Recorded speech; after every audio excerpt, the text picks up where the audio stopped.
Thanks for joining me here on Conversations for Yoga Teachers. I'm your host, Karen Fabian, the founder of Bare Bones Yoga. I'm an experienced registered yoga teacher with over 15 years of teaching experience, a certified personal trainer, and an entrepreneur. My mission is this: to help you develop into a purpose-driven, confident yoga teacher, one who truly understands anatomy and how to share it clearly and confidently so that you can help your students learn and, as a result, grow your impact and connection.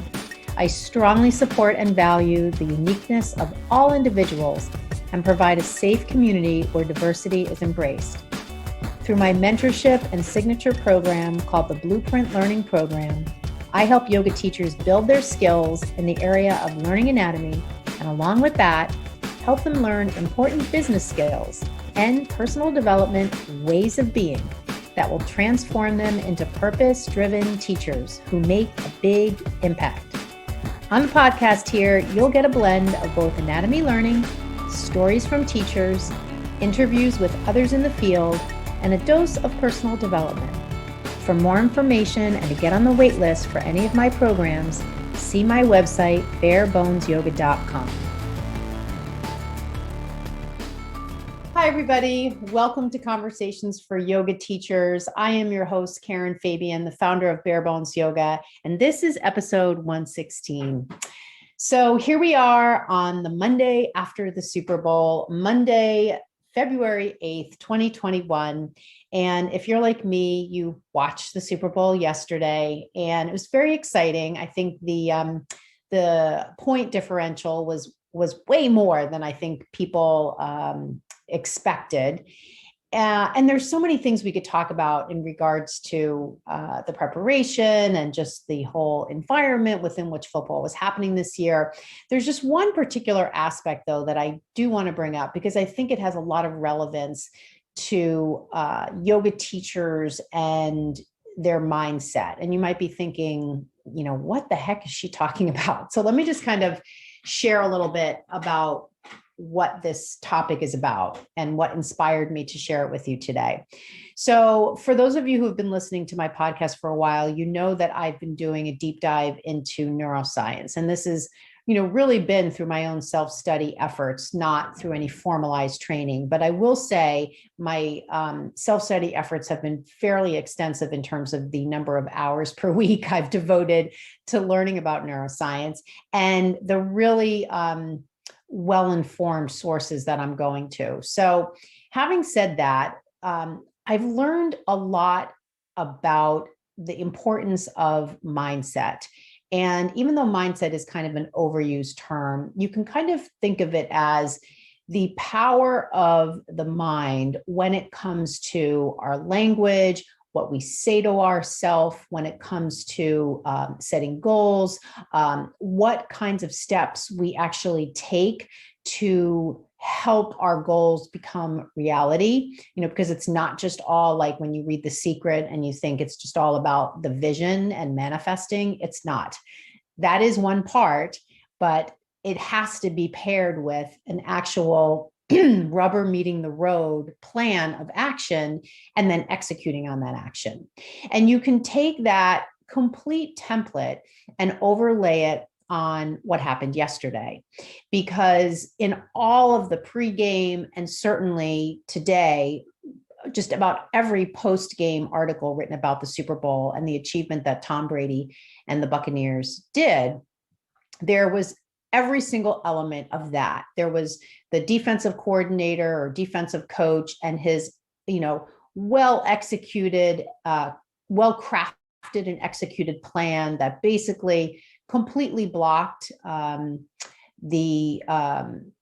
I blanking on Patrick Mahomes from completing hardly any passes, had him back on his heels. It was just, a complete, thrashing in a way. And all of the post-game reviews were basically crediting the defensive coach with a plan that was just so well crafted and implemented that there was nothing they could do.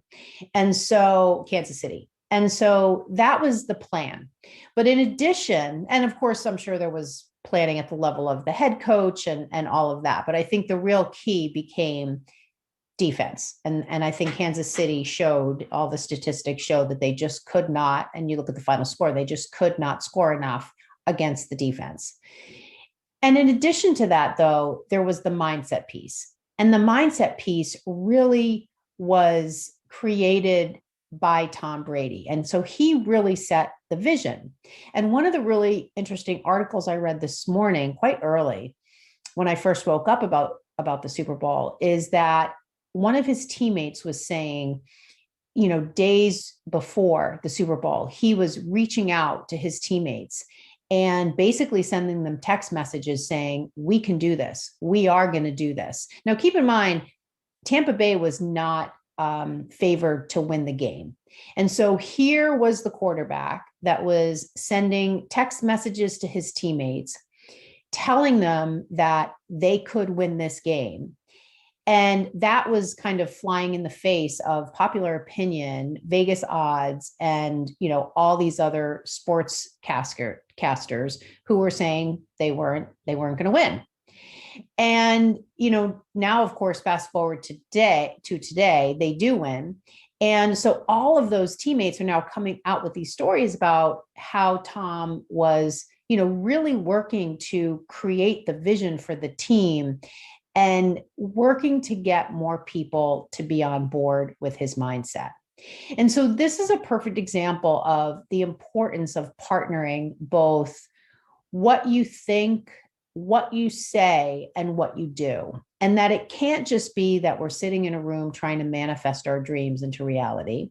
By the same token, it can't be that you consider yourself a great planner and yet that's all you do, right? There's plenty of yoga teachers who have lofty dreams for what they want to accomplish as a teacher, but they never get off the dime to do anything. They're just constantly, creating sequences for their classes or planning their dream business, but they never actually do it. And then there's people who are all about action, but don't have a plan and don't have a vision, or worse, they have action that they're taking, but they really deep down don't believe that anything good is going to happen to them, or they're going to be a failure, or they're not qualified, or whatever self-limiting belief there is. And so, I think yesterday was the perfect illustration of how all three pieces have to go together. We need the vision. We need to believe in the vision. We need the plan, and we need to execute on the plan. And when we have all those things together, magic can happen. And it seems like magic, but it's really not magic, because just like with the folks looking at the football game, the Super Bowl, and doing their post-game analysis, they're saying it wasn't magic, and they can break down, they can reverse engineer to the steps that Tom Brady and the team took to result in this win. And so with that, that kind of made me think about some of the things that I'm doing in my own business, and some of the thoughts that I'm thinking that I really need to examine more. We all have that kind of negative talk, and whether it's negative talk about what we're trying to do as a teacher, whether it's negative talk, which right now I think is really rampant given COVID continues to be, so much a part of our lives in one way or another. And I think it's really easy to kind of fall into that trap. And so yesterday at the end of the night, when all the chips had been played and the game was over, I really started to think about what could I take away from what I knew Tom Brady and the team had done. What was a broader message that I could take away from that experience? It had nothing really to do with football and more to do with reaching your goals.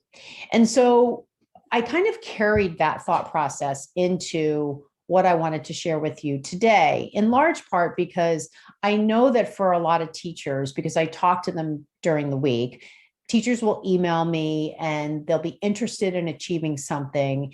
And then they'll get to a certain point in the conversation with me and they'll bail. And typically there are one of two reasons that happens. Number one, they realize that in order to take the next step, they're going to want to invest some money in a particular program that I offer, and they decide, I don't want to spend any money. The next thing, or the next scenario, is that sometimes they get to a certain point and they'll have the money to spend, but they'll say, you know what, I think I'd just rather do it myself. And then I guess there's even a third option where teachers decide they're just not ready. And so I wanted to kind of take all of these different themes that are, again, somewhat related, and see how I could craft an exercise for you that we could go through, and you could experience some of what's possible if you really truly believed that what you wanted to do with your teaching was completely within your capabilities, within your reach. And so what I want you to do right now is I want you to imagine that you had one full day to devote to this kind of thing, meaning one full day to devote to you and your growth as a teacher.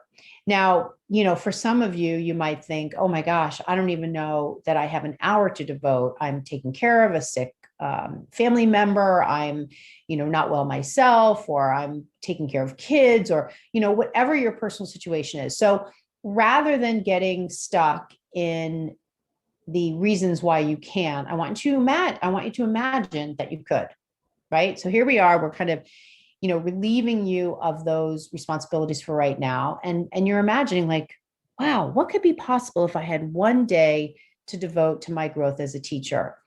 I could, I don't know, I'm just assuming here, I could learn a lot. I could learn some specific answers to specific questions I have. I could, learn more about what are some of the things I believe about myself that are holding me back. I could learn some anatomy, right? There's been all these different aspects of anatomy that I've wanted to learn more about. This could probably be an opportunity for me to do that. So there might be other scenarios that come up for you. What I want to do is I want to walk you through 8 different components of what, or features of what I could lay out for you as a possibility, what I'm suggesting as a possibility for you if you were to devote one day to your growth as a teacher. So the first thing is this topic of self-limiting beliefs, and exploring what kinds of self-limiting beliefs do you have that are holding you back from being your most powerful, authentic teacher.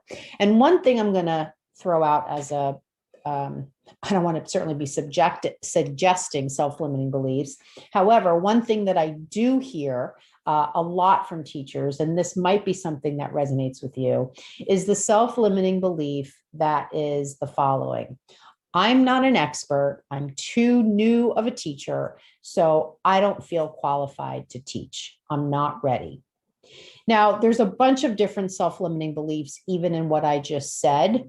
However, you can just kind of lump it all together and imagine that you're the kind of person who really, really wants to teach. However, you just don't feel ready. You don't feel like, even if you were to study and learn the answers to the questions you have about the body, about anatomy, you just don't feel qualified. And you're kind of out there looking on social media, and you're seeing all these other people that are, making different statements about the body and yoga and anatomy. And you're thinking, I'm not that person. I can't do this. And so this whole idea of a self-limiting belief is something that obviously holds us back. And, from a neuroscience standpoint, it really seeps into everything about us. It not only comes out in what we believe and tell ourselves, it also comes out in what we say. And so it might be the kind of thing where we have a positive outlook, and then as soon as there's a bump in the road in our plan, we fall back into self-limiting beliefs and we drop the ball, and we say to ourselves, see, once again, I proved myself right. I'm not going to be able to finish this project or learn this particular thing, whatever it is. and it's just kind of a self-fulfilling prophecy. It could be the kind of thing where you're really trying to get past the self-limiting belief that you have, but you're not working with an objective person. And I can certainly relate to this because I had a number of self-limiting beliefs, and I was talking primarily about them to my parents and to my boyfriend. And it wasn't as if they were, coaching me through a process to release them. They were just kind of being good listeners. And as lovely as that is, on some level, what I really needed is someone to be straight with me, to be honest with me, and to coach me into seeing a different way, a different perspective. And we don't oftentimes get that from the people that love us. They really just want to support us. They don't want to kind of go against the grain and ruffle our feathers. And that's really sometimes what it takes. It really takes what in neuroscience is called a reframe. And a reframe basically is taking something that you have as a limiting belief about yourself and reframing it, and maybe even reframing situations that you typically would see that self-limiting belief come up around, and reframing it so that you can at least continue to take steps forward. And so that's one thing, if you're out there thinking that you don't have enough experience to teach, and that's blocking you from teaching, even though you really want to teach. And this, of course, applies to newer teachers, but it could apply to more experienced teachers as well. Believe me, the number of hours you have in studying or programs doesn't necessarily have anything to do with whether or not you feel like an imposter. You can feel like an imposter and have gone through 500, 600 hours of trainings and still feel that way. And so one thing I want to ask you to kind of help you potentially reframe this, if this is something that you resonate with, is the idea that, well, do you think everyone out there truly has more experience than you? Or is that really just an excuse? Because if you really think about it, there are probably plenty of teachers out there who have less experience than you and who, in fact, are teaching. So once you start to kind of look at it from that perspective, you start to kind of poke some holes in the very rigid logic that our ego sometimes grasps to keep us from taking a chance. Because, typically our ego doesn't want us to take chances. Our ego wants everything to kind of stay status quo.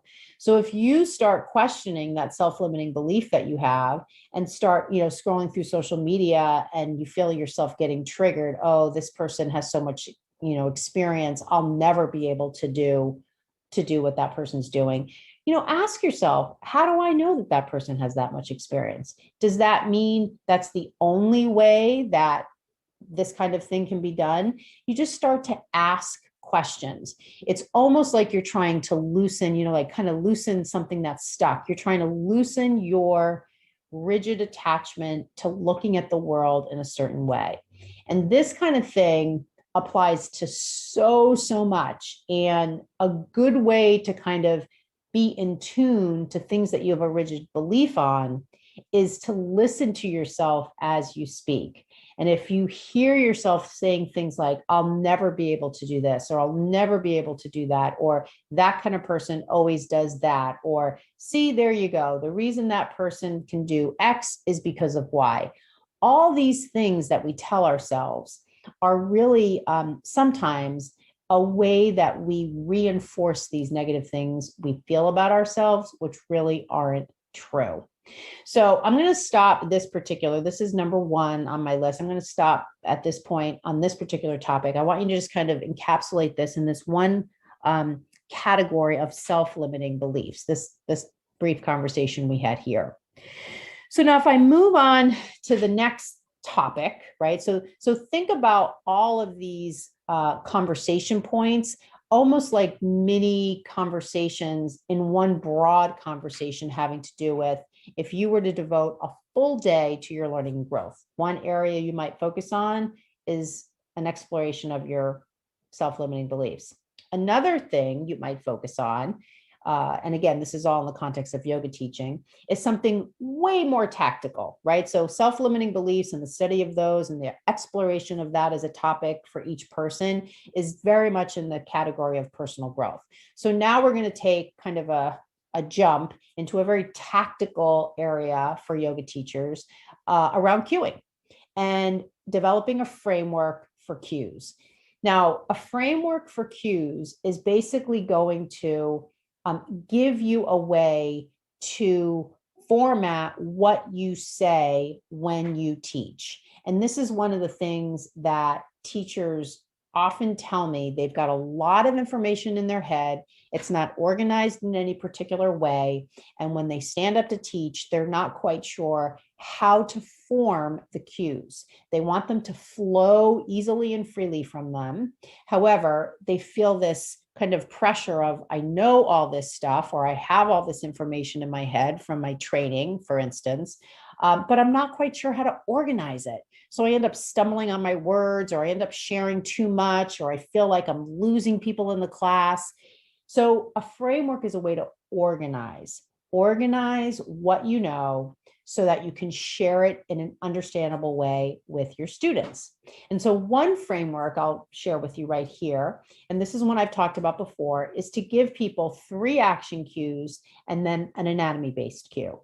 So rather than giving them all sorts of anatomy-based cues or all sorts of feeling-based cues or all sorts of alignment cues, you basically give them 3 things to do, and then you give them something to learn. And so for many students, and this kind of gets back to the imposter syndrome conversation we were having before, for many students, what you know about the anatomy of the pose is going to be news to them. So you are going to be seen as the expert by your students because you're going to be sharing, if you use this framework, you're going to be sharing with them 3 things you want them to do in the posture, and then 1 thing, which is a bit of an anatomy learning piece for them. And that's something that they can take, throughout their life as they practice. Oh, I remember when I was in this pose and my teacher told me such and such about the anatomy of this posture. So I'll give you an example. Let's say you have people come into, I'm trying to think of, okay, so let's say you have people come into bridge pose and you have them on their back and you say, bend your knees, set your feet flat on the floor, press into the ground, lift your hips up, and interlace your fingers underneath you. Walk your shoulder blades closer together. So that's a fairly standard set of action cues for bridge, and that's going to get the person into the posture.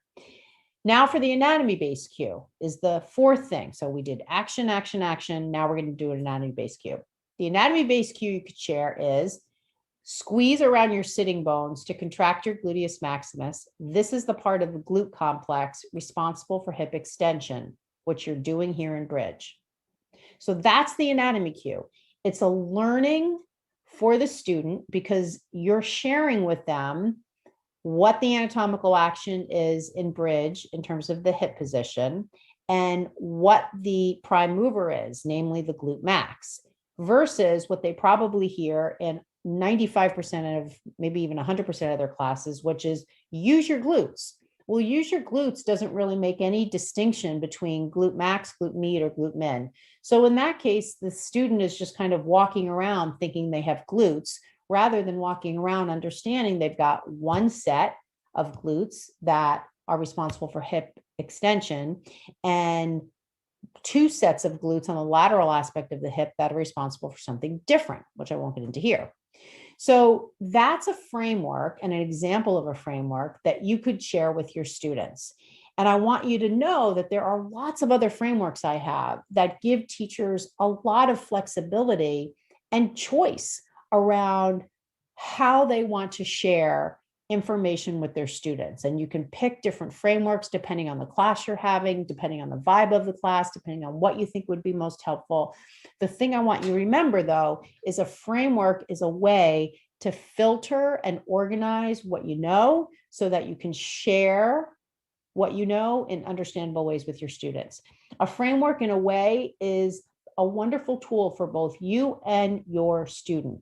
It's a good tool. It's an excellent tool for you as the teacher because it calms you. It gives you confidence that you're going to be able to share what you know in an organized way without feeling overwhelmed in the moment and pressured around what to say. It's also a great tool for your student because it's going to ensure that as they hear information from you, it's coming to them again in an organized way rather than this kind of hodgepodge of words that is really difficult for students to understand. So using a cues framework is a win-win for both people in that dynamic. So that's number two. So number one was self-limiting belief exploration. Number two was learning frameworks for cues. And I just gave you one.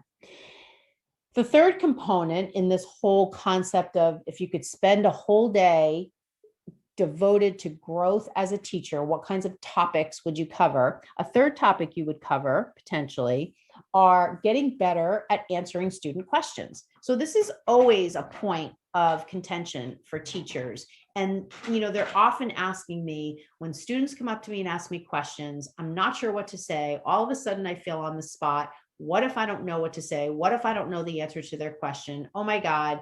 Again, I'm going to feel like an imposter. I'm not going to feel like I'm able to help them. So what can I do?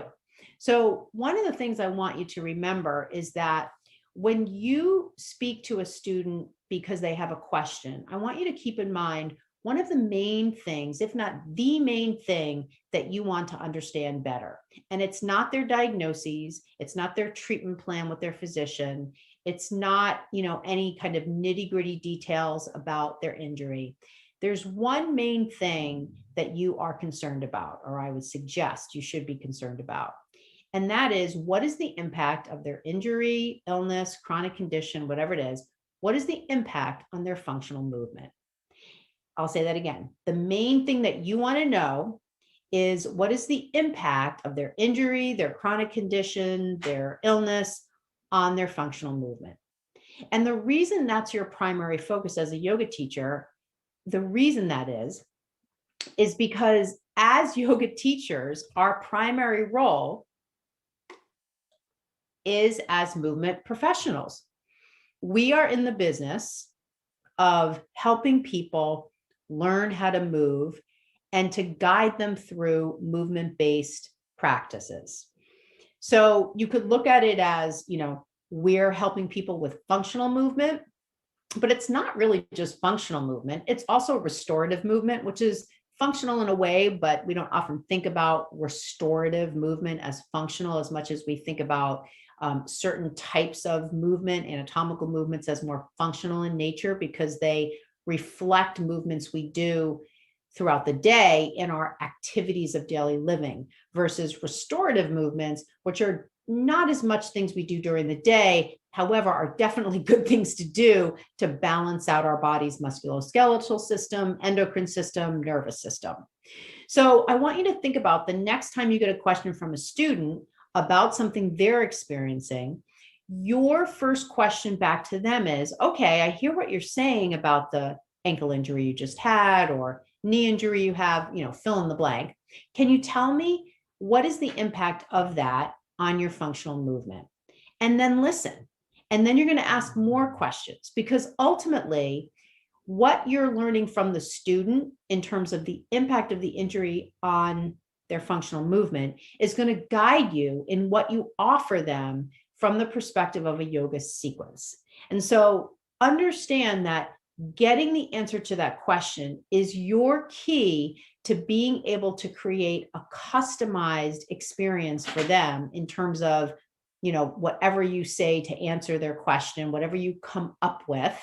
Certainly this applies to working with people one-on-one. However, it definitely applies to working with people in group settings, and people on Zoom calls, people that email you, students that get in touch with you via phone or other ways. This is a place to start the conversation. There's a lot more to it. However, I want to give you that piece so that you can start to get these conversations flowing in a way where you feel more confident. Because, that is a big part of it. The apprehension you feel when students approach you because you're nervous, you're going to be quizzed on something, or what if I don't know anything about their injury? part of this is to give you a way to quell that nervousness so you can really be there for the student. So that's number 3, answering student questions. So number 4, again, this is all around topics that, if you could spend a day dedicated to your growth as a teacher, this might be a topic you'd want to cover. The next topic has to do with private sessions and setting rates for privates. Now, this I talked about in an earlier episode, very recently, matter of fact, this whole idea I have, I'm sure I'm not the only one that has it, which is that private yoga right now is, in my opinion, really going to be something where there's huge growth for teachers, because students right now are most likely not super comfortable going to studios for public classes given COVID. And so as a yoga teacher, yes, I'm talking to you have an amazing opportunity right now to craft an offer for people to see you for one-on-one sessions. Okay. So right out of the gate, if you're hearing me say this and you're already throwing up red flags, I don't have a place to teach people privately. I've never, taught someone privately. I'm not experienced enough. Whatever the excuse is, I want you to just table those for a moment. We're going to focus on one particular aspect of working with people privately, which has to do with your rate. And I'm going to tell you right now, your rate should not be less than $100 for a 1-hour session. Right? So your private rate should not be less than $100 for a 1-hour session. It doesn't matter to me if you're a 200-hour teacher, 300-hour teacher, 500-hour teacher, doesn't matter to me. I'm not saying a 500-hour teacher should charge $100 and a 200-hour teacher should charge $80. I'm not making that distinction. And the reason I'm not is, number one, I don't really believe 100% in hours-based training being a definitive mark of someone's experience. I'm not saying it's not, I'm just not saying it solidly is. So that's number one. And number two, as long as you are a 200-hour teacher at a minimum, I know that you have invested 200 hours in your training. Now, I'm not going to go into a whole conversation about whether 200 hours is enough hours to produce a qualified yoga teacher, even though it somewhat is related, of course, to this topic. What I am simply saying is that the mere fact that you've participated in a training, you've invested time and money to get a baseline level of training in yoga teaching qualifies you to charge a baseline level of service for a one-on-one session. Now, in your particular area of the world, of the United States, of whatever part of the world you're in, you may hear of a lot of different rates that teachers have for privates. And yeah, I think to a certain extent, that is something that you should be aware of. I think that the idea of what something is priced at in a particular market is relevant. I mean, certainly if you look at studio classes, if you owned a studio in Boston where I am and you charged $55 per class, you probably wouldn't have any students, because most of the yoga studios in Boston, if you do a drop-in, it's about $20 to $25 a class. So, I mean, there are going to be some outlier numbers that just don't make sense. However, in my almost 20 years of teaching experience, I can generally say that $100 an hour is more than reasonable for a private yoga session. The other thing to think about is like services that are related to private yoga. The closest one is a massage session. So if you go for a private massage, whether it's in a spa, in a, another setting of some kind, even the yoga studio, some yoga studios have a massage rooms, or you have someone come to your house, generally speaking, that's going to be about $100 a session. So massage, yoga, somewhat related, it's not unreasonable to say you could charge the same amount as someone who was doing massage. So I want you to think about that as one component of developing a plan to see people privately. And, again, keeping in mind that, again, I'm not a prognosticator, but I do think that it's perfectly logical to assume right now that people are going to be more open to seeing teachers one-on-one than going to group classes. And now this may not last forever. Certainly as we get into the fall of 2021, where people are vaccinated, I am really, really optimistic that there's going to be a resurgence of people going for public fitness classes. However, it's a number of months. There's a lot of people you could see between now and September 1st. So that's topic number 4, setting rates for privates. And then there's a whole bunch of other things that go into a conversation about building a private practice as a yoga teacher. So that brings me to point number 5, which is creating teaching opportunities. So, a lot of teachers listening right now might be thinking, well, Karen, this all sounds great, but I have no idea how to find anybody to offer my private services to. And so this is, again, a whole other topic that's really in the arena of developing your business side as a yoga teacher. And, if that kind of turns you off and you think, well, I'm not really in this to make any money. I work with some teachers who are retired right now. They don't really need to make money as a teacher. That's a somewhat different angle to look at. Just because you don't need to make money as a teacher right now because of something else going on in your financial situation doesn't mean you shouldn't charge something for your services, because you are considered an expert in your services as a yoga teacher.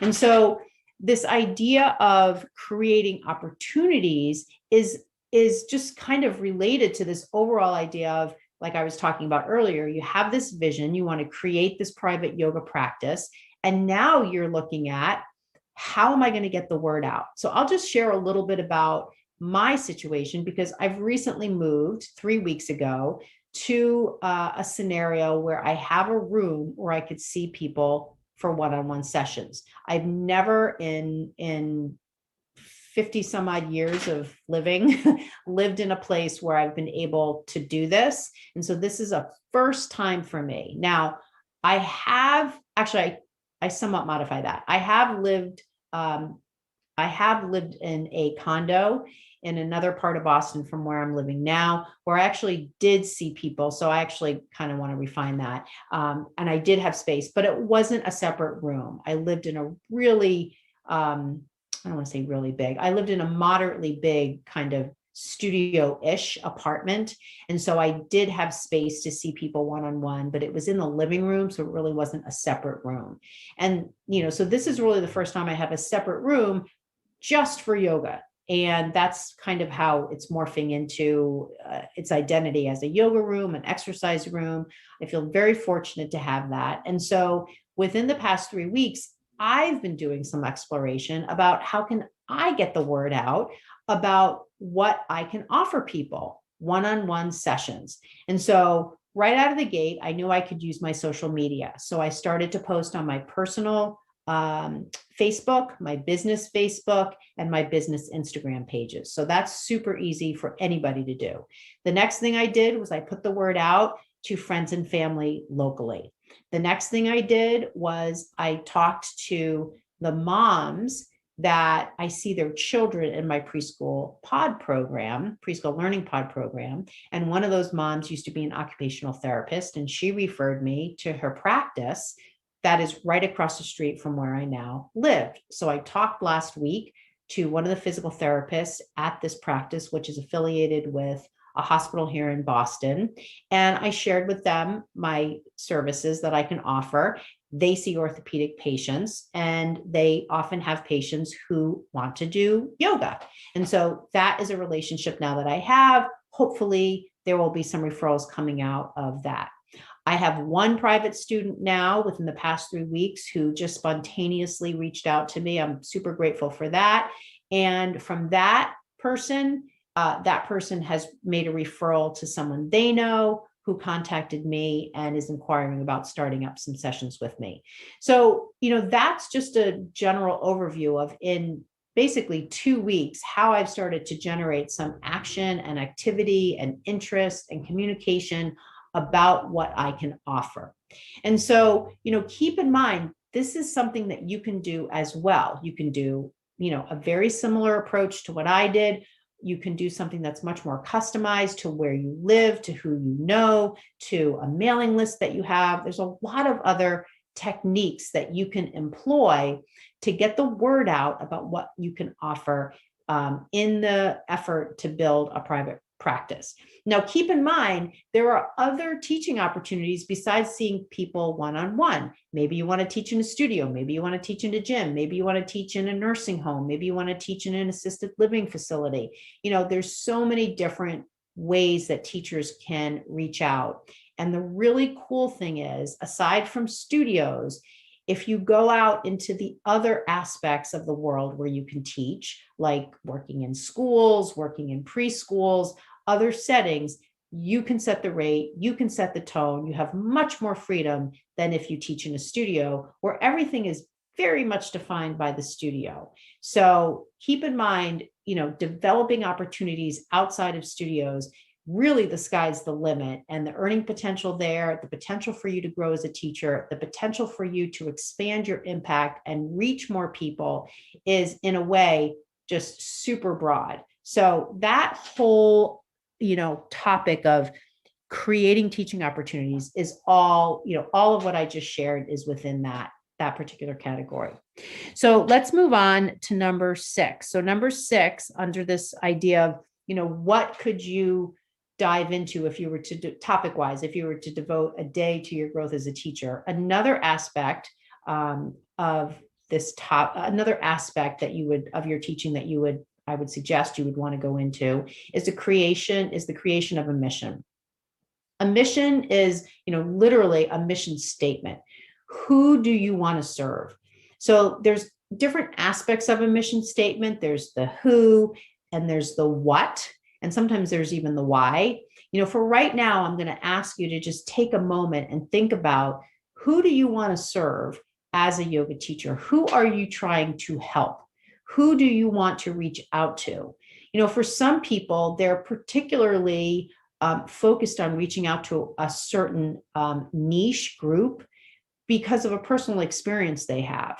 If someone has some kind of physical challenge, they might want to reach out to people who also have that challenge so that they can customize yoga services for them based upon their own experience as a yoga student and experiencing the benefits of yoga.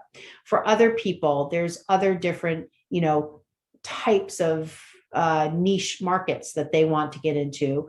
And some of those reasons are very personal. Some of them are just, I'm really interested in helping this particular group. So whatever it is, and for some teachers, they are really interested in just getting yoga out to as many people as possible. So it's more a high degree of accessibility, which is more kind of that general yoga approach, teaching in studios, teaching in gyms, just kind of getting yoga out there to as many people as possible. So it doesn't matter if you're niching down or going broad. The idea is you as a teacher are taking the time, the really necessary time, to define what is your mission, and specifically under that umbrella of mission, who do you want to help? Who are you best suited to help? And best suited isn't even the best way to say it. Who are you most inspired to help? That's really what it's about. Because when you identify that, who you're most inspired and motivated to help, your natural authenticity is going to shine through, because you're going to be working with the kind of people that you want to reach. And it's going to so deeply resonate with who you are that your ability to reach and connect those people is just going to be effortless and limitless. So take some time. That's one component of crafting a mission statement. That would definitely be part of something you would want to do if you had a full day to devote to your growth as a teacher. So we've got 2 more. So the next thing is a business plan. How do you want to be compensated is one aspect of developing a business plan. So I was saying earlier how some teachers, they sometimes kind of downplay the financial part of teaching when it comes to charging people, because they say, oh, well, my situation is such and such, and I don't really need to make money. I'm doing something else, or I'm retired, or whatever it is. And to that, I say, no, right? Part of being comfortable with charging for your services is getting comfortable with valuing, what you offer, what you do, the expertise you have. And that's not just, communicated through the price of your services. So let's take the earlier example I gave of charging $100 as a minimum for a private session. So when you meet somebody and they say to you, how much do you charge for private sessions? And you say, oh, I charge $100 for an hour. There's something inherent in saying what you charge that is kind of, I don't want to say is implied, but is deeply connected, because now you're putting a concrete number on what you offer. And so there can be certain reactions to that, both on the part of the person who's hearing that price and you who's communicating that price. And so let's focus right now for this conversation on you as the communicator of that, and what communicating your rates brings up in you. Because again, back to the first thing we talked about, imposter syndrome. For some teachers, sharing what their rate is an incredibly anxiety producing experience. I've met with teachers, coached teachers, and I can just hear in their voice the anxiety, and their throat closes up and they kind of stumble over their words when we're just having simple conversations about, what are your rates for privates? What are your rates for group classes? Things like that. Understand that if that's how you feel, you are not alone. I don't want to say it's natural, but it's definitely something that is a common mindset out there, that it's uncomfortable to ask for what I believe I'm worth when it comes to the provision of services.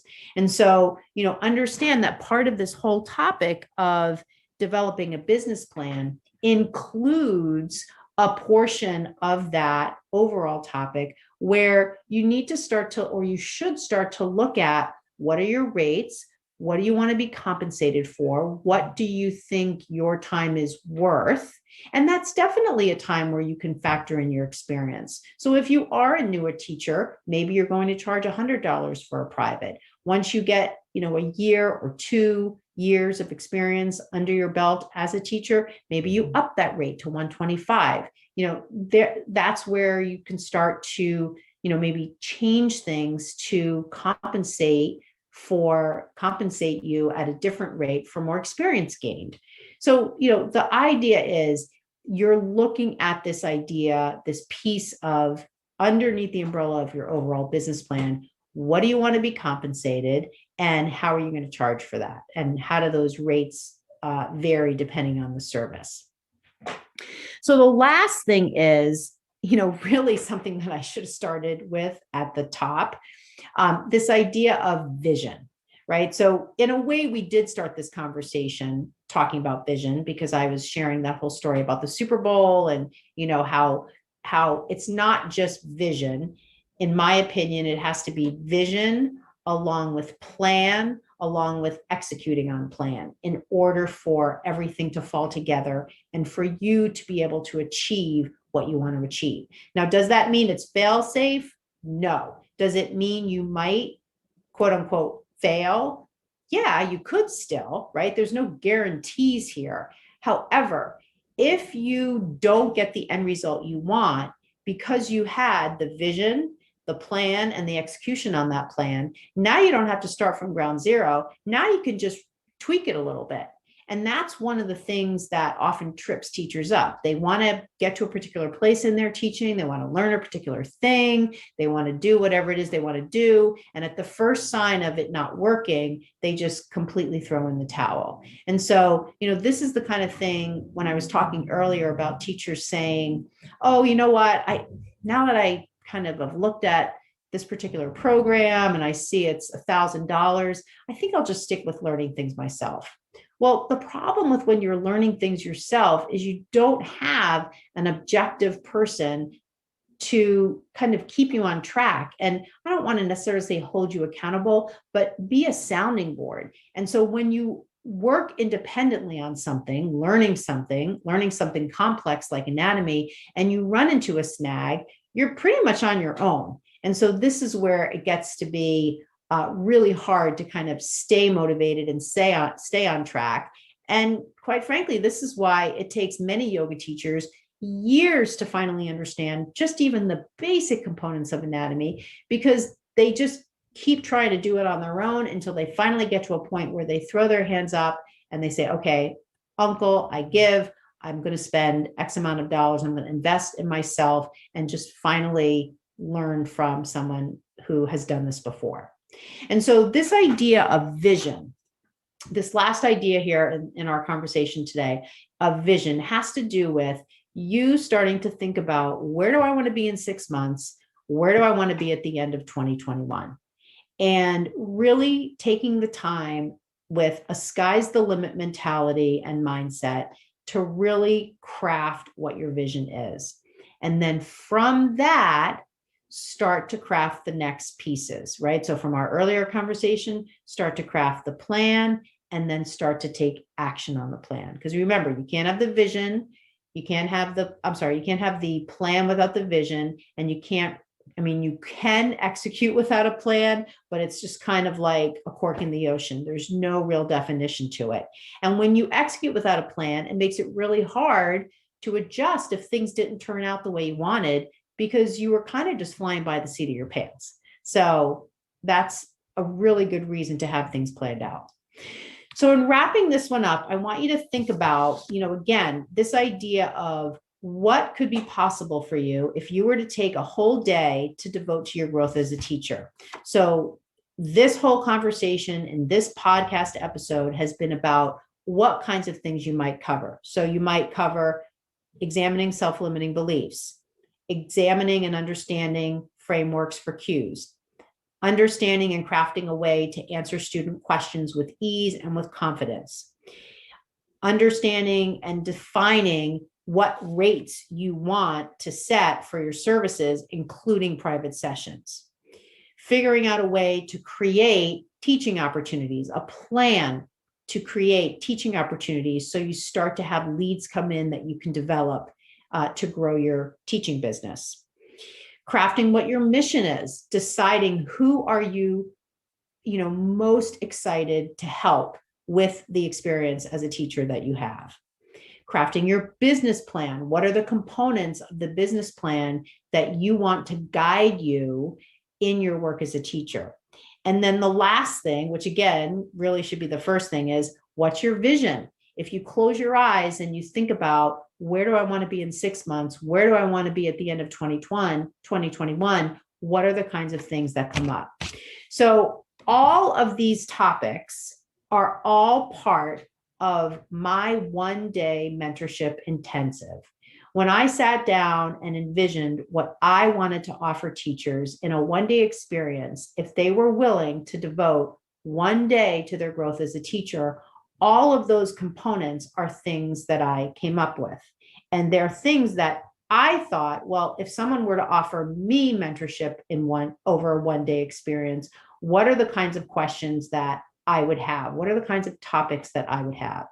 So right now, I have an offer that's out there that I'm offering you, that is this one-day mentorship experience. It is comprised of several different sessions done over Zoom, although you can do it in person if you can get yourself to Boston. I'm happy to do it in person. Several different sessions devoted to the high-level topics I just shared with you in this conversation. Included in that mentoring experience are also different tools that will develop you further as a teacher, including my anatomy manual and one of my anatomy courses, one of my short mini courses. Support for any questions you have outside of these topics. So you coming to this one-day experience with specific questions are only going to make the experience better for you and more customized for you. Going, beyond just those questions that you have, giving you the opportunity, as I said, to do this kind of thing in person. So if you are in or near Boston, can get to Boston, on your own dime, I would spend the day with you and just basically apply this whole template experience to an in-person experience, which then could include in-person practice teaching, which is always a great thing to do. Get some feedback on your actual teaching, which is possible to do on Zoom, always easier to do in person. This entire thing, if done virtually, would be recorded and you'd have lifetime access to it to continue to reference. And then this whole piece about crafting a mission, creating your mission, would be done by guiding you through a really specific process grounded in neurolinguistic programming to help you come up with and define your mission. So this entire experience is under this umbrella of what I am calling the One Day Mentorship Intensive. Now, understand my general mentorship offer is a 6-month program. What I decided to do in January was craft a shorter option. And so I created this One Day Mentorship Intensive as a way to give people an opportunity to kind of dip their toe into the experience of what it would be like if I worked, what would it be like if I worked with a mentor? What would it be like? What kind of possibilities would open up for me if I devoted a day to myself as a teacher, a day to my growth as a teacher? And again, like I was saying earlier, worked with a mentor versus doing what I've been doing up till now, which is trying to learn things on my own, or maybe doing things on the internet, watching a video here, watching a video there, buying a book here, buying a book there. What if, what would be possible if I could actually work with somebody who's got experience, who could guide me through a one-day process? And because it's one day, it's not a huge ask on my time. And it's also not a huge ask from an investment perspective. So this entire thing is $599, and you can pay for it in full, or you can pay for it in 2 payments. So the one piece I want you to keep in mind is the One Day Mentorship Experience is only available through February 19th. So that means you would need to sign up and actually do it with me, do the mentorship One Day Intensive with me by February 19th. Now, if you had some, kind of time crunch and you absolutely couldn't do the actual mentorship one day experience before the 19th, I am open to making exceptions. What I'm really looking for, though, are teachers who are highly motivated, 3 teachers, because I only have 3 slots between now and the end of the month, or now in the middle of the month, who are really motivated and ready to take this step. Now, keep in mind, as I said, this isn't a huge step. This is a one-day program. So this is a great way to kind of see, again, what would be possible for you with a day.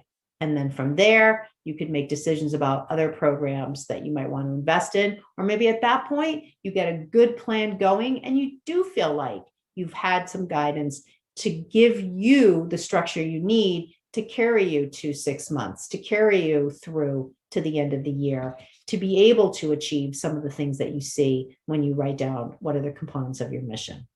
So One Day Mentorship Intensive right now is open for enrollment.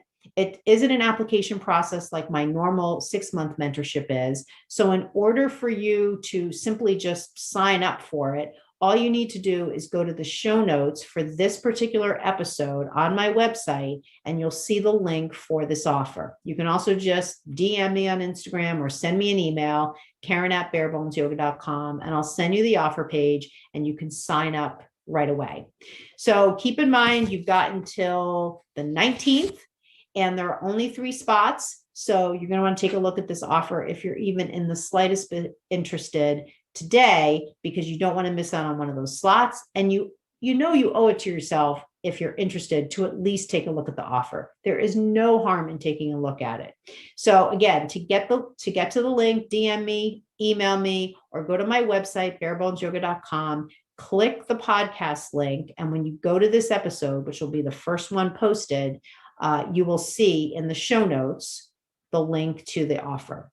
So I hope you've enjoyed this, even if, you're thinking, I don't have the money, I can't do this, I'm not ready. I hope you take the 8 pieces that I went through with you and at least craft your own outline to potentially guide you over the next 6 to 8 to almost 12 months here, as we are now in the second month of the year, to guide you.